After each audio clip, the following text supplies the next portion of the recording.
វិធីសាស្ត្រការពារសុវត្ថិភាពបុត្រធីតារបស់អ្នកនៅពេលលេងហ្គេមអនឡាញ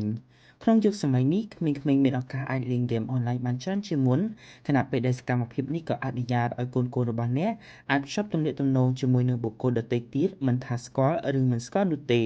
ក្នុងរូបភាពជាការកម្សាន្តការលេងហ្គេមអនឡាញនេះក៏ជាកត្តាមួយដែលអាចធ្វើឲ្យកុមារប្រឈមនឹងបញ្ហាមួយចំនួនដែររួមមានបញ្ហាឯកជនភាពការធ្វើបាបតាមអនឡាញដែលអាចមានផលប៉ះពាល់អវិជ្ជមានដល់សុខភាពផ្លូវចិត្តរបស់កុមារជំនួសដោយការហាម5ទាំងស្រុងខាងក្រោមនេះគឺជាវិធីសំខាន់ៗចំនួន5ដែលអ្នកអាចអនុវត្តដើម្បីរក្សាសុវត្ថិភាពបុត្រធីតារបស់អ្នកនៅពេលលេងហ្គេមអនឡាញ1ណែនាំកូនៗពីសុវត្ថិភាពនៅលើប្រព័ន្ធអនឡាញនៅលើហ្គេមអនឡាញកូនៗរបស់អ្នកអាចជួបនឹងមិត្តថ្មីៗនៅលើនោះតែមិនប្រាកដទេថាបុគ្គលទាំងនោះសុទ្ធតែអាចទុកចិត្តបានតួយ៉ាងបុគ្គលខ្លះអាចលួចសួរព័ត៌មានផ្ទាល់ខ្លួនសំខាន់ៗរបស់កុមាររួមមានឈ្មោះពិតអាសយដ្ឋានរស់នៅឈ្មោះសាលាឬលេខទូរស័ព្ទដែលអាចប្រើប្រាស់សម្រាប់សកម្មភាពទុច្ចរិតនានាដូច្នេះអ្នកអាចពន្យល់កូនៗឲ្យដឹងពីសារៈសំខាន់និងផលប៉ះពាល់នៃសុវត្ថិភាពអនឡាញដើម្បីការពារកុំឲ្យពួកគេចែករំលែកព័ត៌មានទាំងនេះ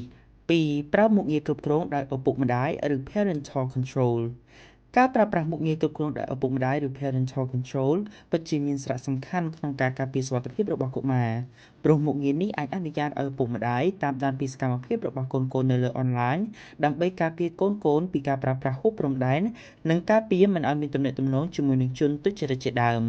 តាមរយៈមុខងារនេះអាណាព្យាបាលអាចកំណត់បិទការស្នើធ្វើជាមិត្តបិទការជជែកជាមួយនឹងអ្នកដែលពួកគេមិនស្គាល់និងការកំណត់ជាច្រើនទៀត3បង្កើតទម្លាប់ឲ្យកូនៗចែករំលែកពីសកម្មភាពនៅលើអនឡាញអ្នកគួរលើកទឹកចិត្តកូនៗឲ្យចែករំលែកពីសកម្មភាពលេងហ្គេមរបស់ពួកគេ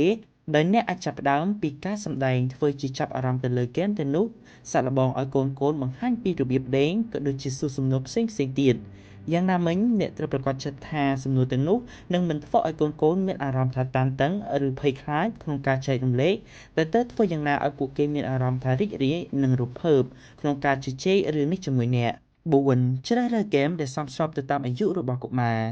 ហ្គេមនៅលើអនឡាញគឺមានច្រើនជម្រើសឲ្យអ្នកជ្រើសរើសបានមិនថាប្រភេទហ្គេមការរចនានិងលក្ខខណ្ឌរបស់ហ្គេមដែលបានបង្កើតឡើងឲ្យសមស្របទៅតាមអាយុរបស់អ្នកលេងហេតុដូច្នេះហើយអ្នកត្រូវជ្រើសរើសហ្គេមដែលសមស្របទៅតាមអាយុរបស់កូនៗដើម្បីការពារពួកគេពីឥទ្ធិពលអវិជ្ជមាននានាលើសពីអាយុដែលកូនៗអាចទទួលយកបាន5ធ្វើជាគំរូដល់កូនៗមិនមែនមានន័យថាមានតែក្មេងៗទេដែលលេងហ្គេមអនឡាញក៏ប៉ុន្តែឪពុកម្ដាយខ្លះក៏និយមប្រើប្រាស់ហ្គេមអនឡាញនេះជាការកម្សាន្តដូចគ្នាដូច្នេះអ្នកគួរប្រយ័ត្នពីសកម្មភាពរបស់អ្នកនៅពេលដែលអ្នកលេងហ្គេមមួយនេះមិនថាការប្រើប្រាស់ពាក្យសម្ដីនិងពេលវេលានៃការលេងដើម្បីឲ្យសកម្មភាពនេះក្លាយជាគំរូជាក់ស្ដែងសម្រាប់កូនៗអ្នក